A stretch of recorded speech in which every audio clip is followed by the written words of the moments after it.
Right now, in Season 13 of Apex, we are seeing a massive move from players. A lot of the casual community isn't too happy with the current state of ranks, so they want to play pubs instead. But pubs right now are also very sweaty because of the increase of players moving to those, so a lot of people don't want to play them either and they just don't know what to do. So hello everyone, I'm your hostess with the mostest, 8 Second Gaming, and in today's video I'm going to be breaking down some ways for you guys to have more fun in your Apex game so that you once again fall in love with it. And guys, of course, pubs is way more fun if you're dropping more kills, so if you want to start racking up those 4K and 20 bombs, then you need to check out the GameLeap website right now. Because over there we have top level guides and courses all made from highly skilled Apex players. I myself make a lot of those guides, and I've climbed a Predator, I've made ALGS finals, and I've done much more, and over there I share all my secrets.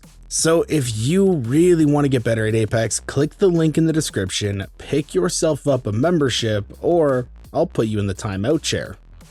Okay, but now let's talk about some ways that you can have more fun in Apex. And in the last tip, I will be going over some issues that the solo players have, so if you apply to that demographic, make sure that you're sticking around till the end. But the first tip that I have for you guys is know when to take a break.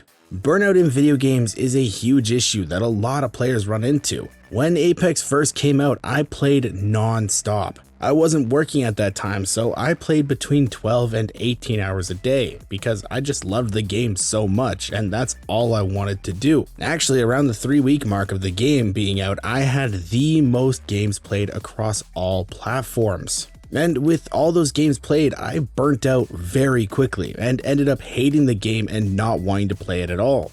I was playing every other game that I could. I played Overwatch, I played Siege, I played kind of just a bunch of different things. But then when Season 2 of Apex came out with Ranked, I fell in love with the game once again and started grinding. Because that large break from playing allowed me to go into the game once again with a fresh, new mindset, and that helped me have way more fun when I was playing. And now, all the way in Season 13, I still take breaks from Apex. I do play other games throughout the week, and I'm not just sitting grinding Apex 24/7. So if you're getting angry when you play and you just don't feel like the game is as good as it once was, take a small break. Play another game, or maybe even take a break from video games in general, and then after some time, when you come back, you'll be able to really enjoy them once again. And I'm not saying you have to take a break for months on end. Sometimes even just a day will help you come in with that fresh mindset. If there's another game that you enjoy, play that for a day or two and then just come back to Apex after that.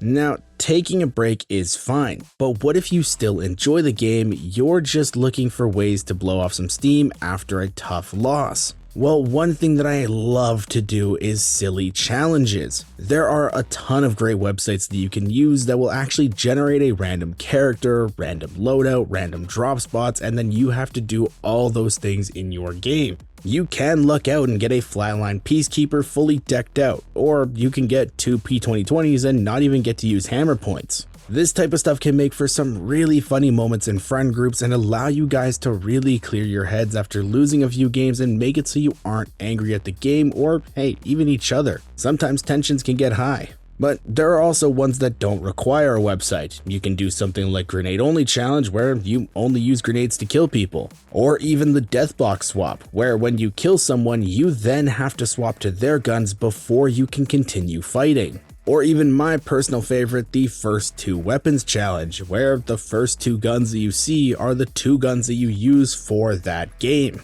And in case it's not clear to you yet, not every game has to be taken seriously. You can take a little bit of a break from grinding kills to mess around and enjoy yourself. And guys, I've actually done a lot of these challenges as a solo player too, so if you don't have a squad to play with, don't worry, you can still take part in these. And bonus points if you guys are streamers. I've done this a few times on my Twitch channel and my viewers loved it. By the way, if you guys want to check out one of my streams, they're over on Twitch TV/8 Second Gaming. Would love to see some new faces over there.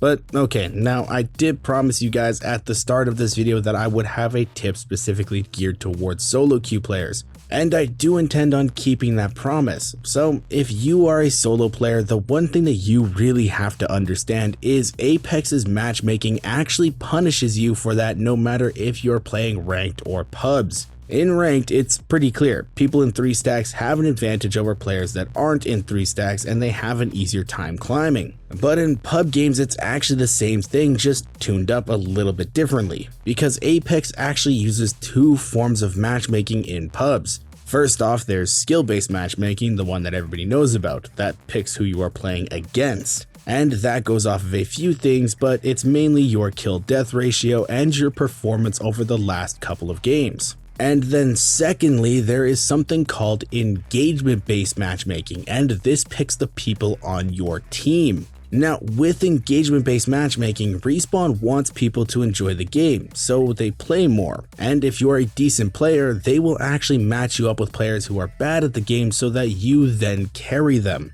If they get carried and they win, they will enjoy the game more and continue to play.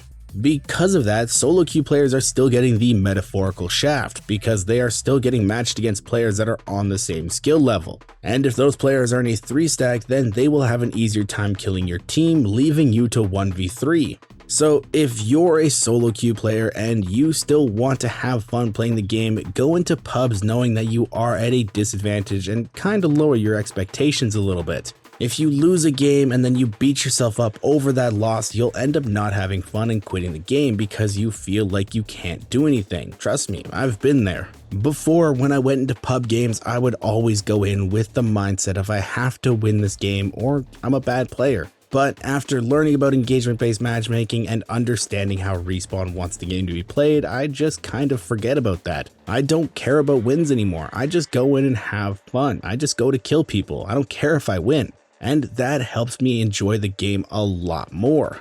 But alternatively, you could just find a team to play with. And I know that some people say finding a team is easier said than done, but finding people to play with is actually simple if you know what to look for. Linked in the description of this video is the GameLeap Discord. In there, we have an Apex channel that has people from every region looking for people to play with. There's people that want to play ranked, there's people that want to play pubs, and there's even people that just want to vibe out and play whatever. They just want to meet new people. So there you'll be able to get a team, and who knows, maybe getting those people to play with will help you find a new perspective on the game and help you keep having a good time when you're playing. Apex is a team game. You should have a good group of people to play with. It really helps your mental. But something you guys should be keeping in mind always is that you will go through periods of time where games just don't interest you anymore. It's part of gaming. It's the reason most games have to keep pushing updates out. People burn out. People get new interests. It happens. It's normal. We're human. Stuff like that goes on.